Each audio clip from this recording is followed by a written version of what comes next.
So the topic of group 3 is about the digital self, and from the word digital it will talks about social medias and technologies which impacts in knowing one's personality or identity. There are two types of digital self, which is the private and public self in cyberspace. Cyberspace means the world where digital components and technologies are running. So, first, let us tackle about the objectives. So, the first objectives is determine the impact of social media in knowing or understanding oneself. Next, identify the major role in digital technology to the person's identity. And lastly, learn about what is the private and digital self. So, here are some guide questions that will lead us to understand more about the topic. So, does spending too much time in cyberspace affects one's personality? Well, for me, it depends because when a person is spending too much time in cyberspace or in social medias, it depends on what the content of the social media he is attending or he seen or he hears or she hears because if for example if a person is spending too much time in social media watching religious contents, participating in positive outlook in social medias like voting about something, then it will affects his positive personality. But if a person is spending too much time in uh, social medias just for uh, doing bad things, watching bad movies, doing other exploited contents, then it will affect his personality negatively. Yes, because he is spending too much time in negative contents in social medias. And is there a big difference between a self online and the real self? Well, sometimes there is a difference between a self online and the real self because uh, an individual sometimes lie to other person and also to his self, to his own self. For example, you are showing other people kindness even if you are if even though you are not that kind. So you are lying to them and also you are lying to your own self. So self online and real self can also be the same or there is possibly there is not a big difference but just a little difference because self online sometimes it shows uh lie about us about our true self while our real self knows what we truly are. Then the digital self. So the digital self is the persona you use when you are online. Because when you are online, you'll have a different personality than in your real life. Some people maintains one or more online identities that are distinct from their real world selves. Others have a single online self that's more or less the same as the one they inhabit in the real world. That's what I said earlier that people often lies when they are in social medias because there is no one watching them. There is no other people who are going to criticize them.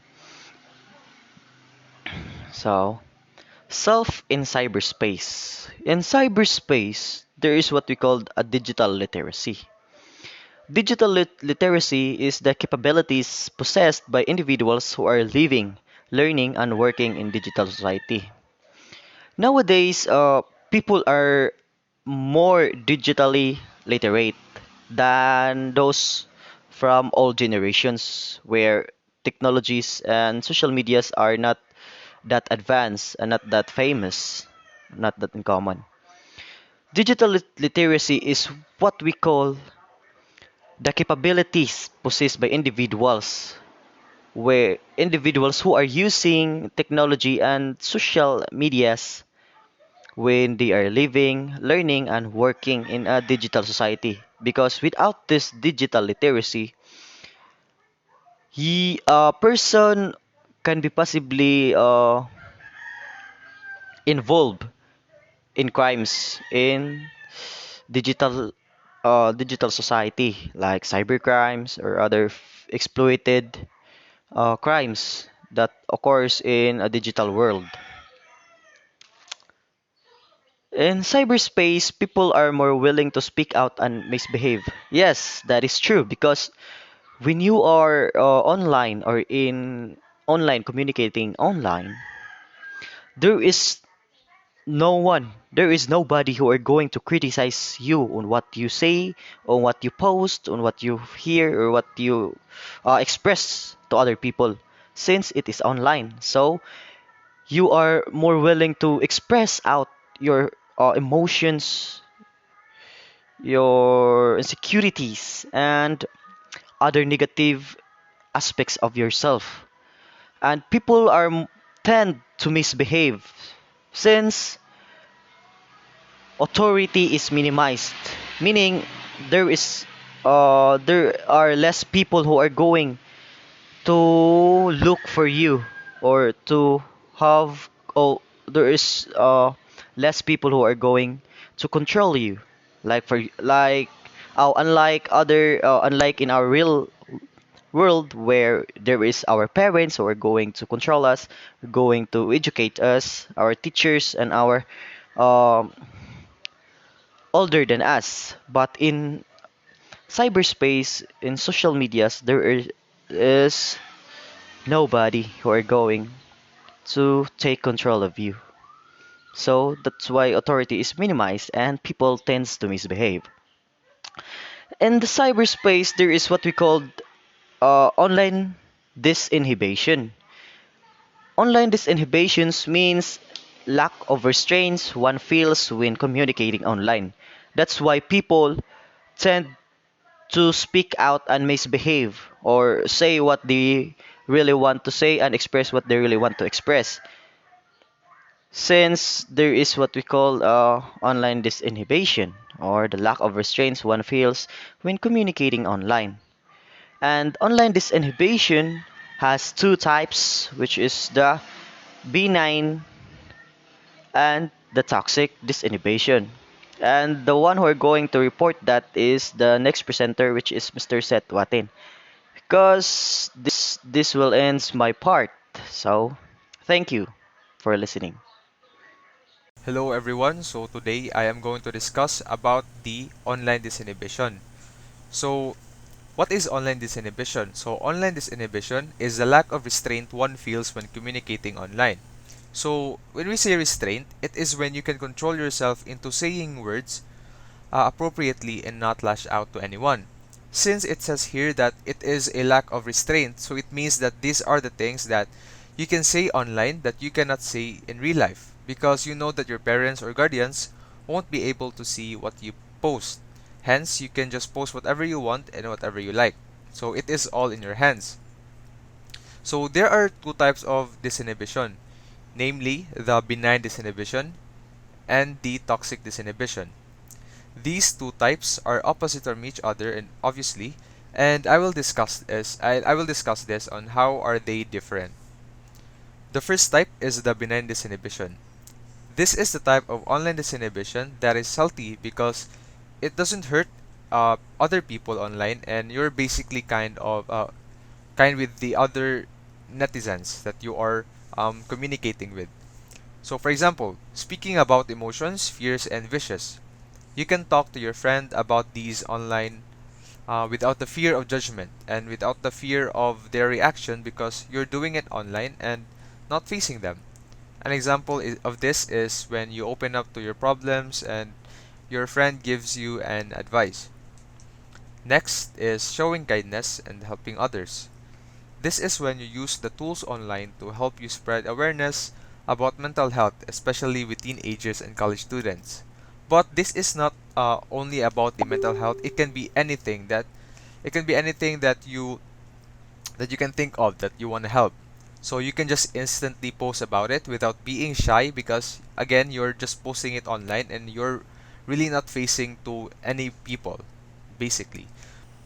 So lastly is finding emotional support. So for the obviously there's a lot of online doctors today na man karon, but for common emotional support, so we need online therapists today. So there are a lot of online therapists today that can help those people who are seeking for help. But these are not only for professionals. A simple friend can be your emotional support throughout your journey in life, and they can just be one click away. The next type is the toxic disinhibition. So this type is the bad type or the unhealthy type of inhibition or disinhibition that can and will hurt people in the long run. So if you continue doing this type of disinhibition, you will likely or you will surely hurt other people.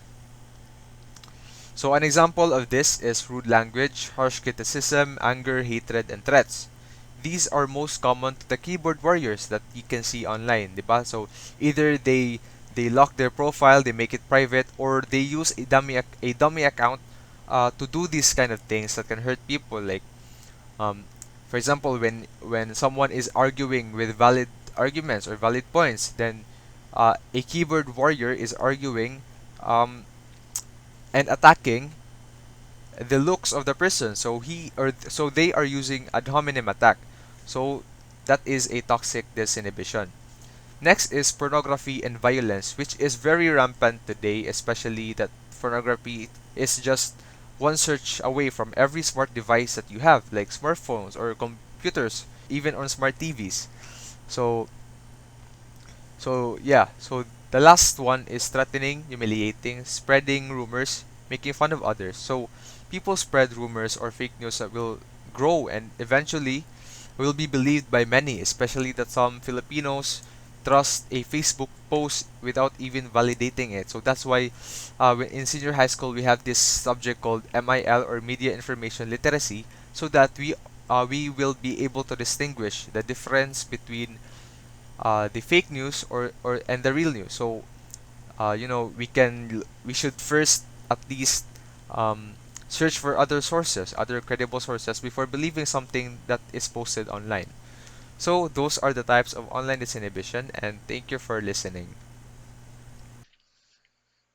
Good day, sir, and good day, classmate. So, I will discuss the types of self-presentation. For the lesson objective is to know what is self-presentation and know the types of self-presentation. So, let us discuss first what is self-presentation. So, self-presentation refers to how people attempt to present themselves to control or shape how others view them. So it is a range of strategies that people adopt to shape what others think of them. So self-presentation is often directed to external audiences such as friends, lovers, employers, teachers, children, and even strangers.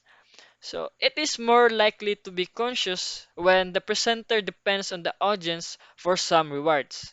They expect to interact with the audience or values the audience approval.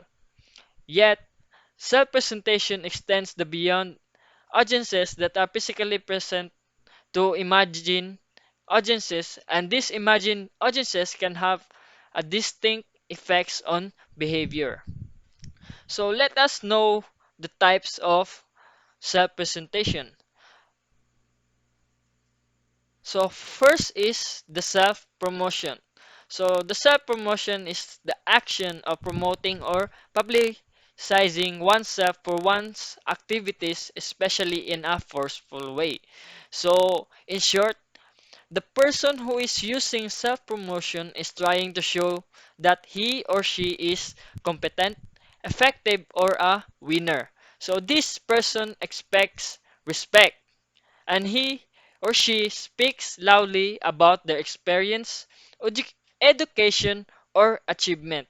And he or she also makes people aware of their accomplishments. So that is the self promotion. So for next type is the ingratiation. So, ingratiation is a psychological technique in which an individual attempts to influence another person by becoming more likable to their target. So, in short, the person using ingratiation is presenting oneself to others has a desire to be likable, so they expect affection. This person takes an interest in one's personal lives to show them that they are friendly, or he or she often use flattery and favors to make others like them. Next is the exemplification. So exemplification is defined as a strategic self-presentational strategy whereby an individual attempts to project an image of integrity and moral worthiness. So the exemplification in short is the person who is using exemplification has an intention to achieve worth from others. He or she expects others to feel guilty by their action. So this person tries to appear like a hardworking, dedicated employee to make others feel less worthy than they are. And he or she stays at work late so that people will know that they are hardworking. So thank you for listening, and for the other types of self-presentation will be discussed by Mr. Ripalda. Thank you for that, Mr. Melindo. So next types of self-presentation, we have intimidation. It is when you try to frighten a weaker person to doing what you want. It can refer to the act of making someone feel timid or afraid. The person who is using intimidation tries to appear dangerous or ruthless. For example, an example of intimidate is to act very tough to scare your enemies. So this is the type of bossy person. Next is we have supplication. It is a strategy for self-presentation that involves depicting oneself as weak, needy, or dependent so as to motivate others to provide assistance or care. This person will act as they know less than other, so people will help them out. For example, he or she pretends not to understand something to gain someone's help. So it is being dependent to someone or something. Next is self-enhancement. People engage in self-enhancement whenever they seek, interpret, or distort evidence about themselves in a way designed to maintain, create, or amplify a positive self-image. For example, most people rate themselves above average when asked to rate their abilities and rate others as below average. So next is private versus public self to be discussed by Mr. Sige. Good day, I'm Jode Sige, and I'm here to talk about the difference between public self and private self in the cyberspace. But first, let me talk about what is cyberspace. Cyberspace is a concept describing a widespread interconnected digital technology. That said, cyberspace can be thought of as interconnection of human beings through computer and telecommunication without regard to physical geography. Now, for the main topic, what is the difference between public self and private self? Public self refers to the perspective of ourselves other people view as portrayed in our interaction with others and public action. In cyberspace, our public self is shown by what we post online that we want others to see. To simply say, our public self is in the digital world is the image we want others to see about us. Private self, on the other hand, is a part of ourselves that we find difficult to express publicly. In cyberspace, our private self is the part of us that we don't show publicly, like our search histories, conversation, and others. It all comes down to one point that each one of us is composed of different identities. It may be in real life or in cyberspace.